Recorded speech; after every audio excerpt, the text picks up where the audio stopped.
Hey folks, happy Thursday. Good to be with you. We continue our FUMCC devotional reading the book of Colossians today, Thursday, July 8th, Colossians chapter 2, verse 16 through chapter 3, verse 4. If you haven't read it yet, press pause, go read it right now, then come back to us. I think there's two really important things to sort of understand about this part of the book of Colossians. He talks a lot about dying in Christ and raising, or dying to self and raising with Christ.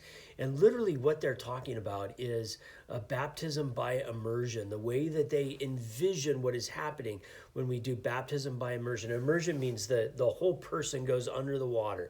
How many of you were baptized that way? I was actually baptized that way in a lake at a summer camp. Most people are probably baptized in the church, maybe through what we call sprinkling, so a little bit of water on your head. That's the way we do infants, children, but as adults, baptism by immersion. Now, of course, almost everyone was baptized by immersion in the first generation of Christians because they were adults converting to Christianity, and so we didn't have to worry about sprinkling and baptizing infants. You obviously don't want to baptize an infant by immersion. So immersion was a popular way of baptism. You go under the water, and the image was when you go under the water, you die to yourself. When you come up out of the water, you rise in Christ. So you're a different person, died, rise in Christ. And so that's the image that he's working on when he says to be alive in Christ, or you died to yourself. It's that image of baptism. And then the other thing that I think is really important here in this portion of the book is chapter 2, verse 16. Therefore, do not let anyone condemn you in matters of food and drink, or observing festivals, new moons, etc., etc., etc. Here's the deal. There was a day and there was a season in the life of the church in which, for example, card playing was prohibited. Kids were not allowed to play cards. And the idea was that the cards had some kind of that it was a gateway to maybe poker and gambling and that kind of lifestyle. And so let's not play any cards so that we don't entice anyone to move into those perhaps more illicit kind of behavior.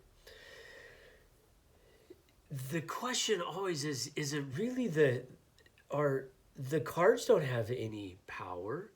There's nothing that's a completely human contraption, invention.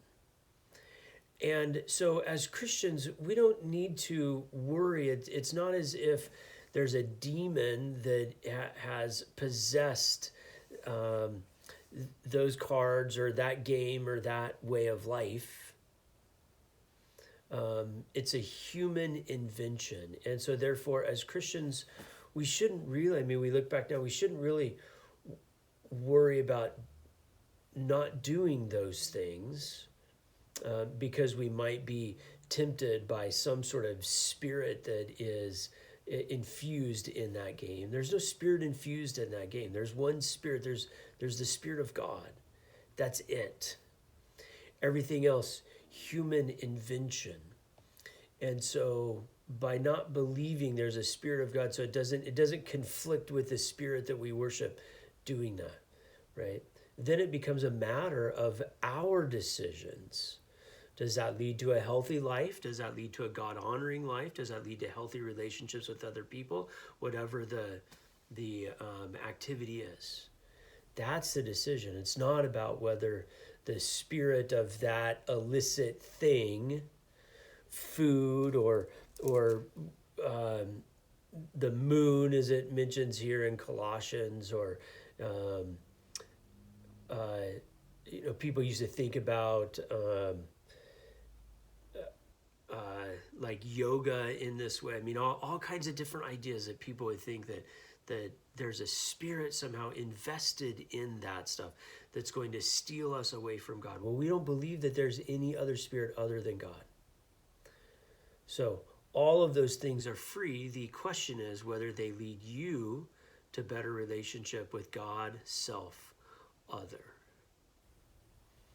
So today, what are you doing that would lead to better relationship with God, self, other? It's not about what we stop doing always that because we're being led away. Let's instead think of the positive. What are you doing today that leads you to better relationship with God, self, other? Hope this is helpful. God bless.